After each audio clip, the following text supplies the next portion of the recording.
I specifically wrote the book, The Vibe, for small to medium-sized enterprise. You know, the smaller guys who are running businesses, not big enough to have a marketing guy, but big enough to really care about what they're doing with their brand. And the book itself was written because if you don't know what's right, you can't tell what's wrong. And for most organizations, the people who are running the brand, or for an entrepreneur who's running a whole organization, they're not really skilled in marketing and brand, and they can't really tell what's going wrong. So you're wasting a lot of time, money, and energy on what you think is marketing. And that's why I wrote the book, to give you a handbook to help you through understanding what's right so you can tell what's wrong to build a vibe around your brand. But ask yourself, on a score of 1 to 10, how would you rate yourself? With 1 being, I'm not very good at all, and 10 being, I'm really, really good, or 11, spinal tap. How would you rate yourself? Because if you rate yourself not a 9 or a 10, you know what? It doesn't really matter, providing you surround yourself with the people you need to make the right strategic decisions for your brand to build a vibe.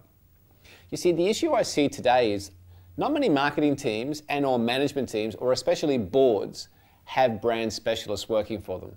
It's not the money you spend, how much energy you put in, it's actually the message you're portraying and how you choose to portray it.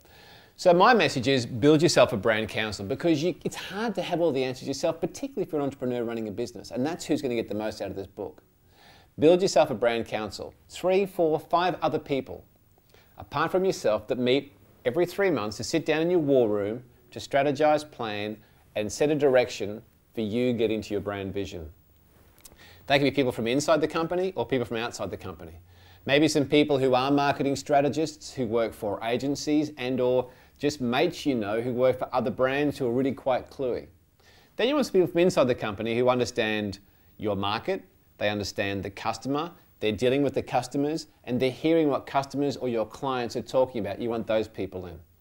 I like to have a blend of people from inside and outside. And somebody from inside, try and pick a young star, someone who really cares about your business, is the future of the business, who particularly is in touch with your customers, clients, and the market. They give you a different perspective. My suggestion would be that you get your brand council together every 3 months, every 100 days. Get away from the office. Don't do it in the boardroom. Get away from the office and give your brand the respect it deserves by having a proper strategic planning, thinking session.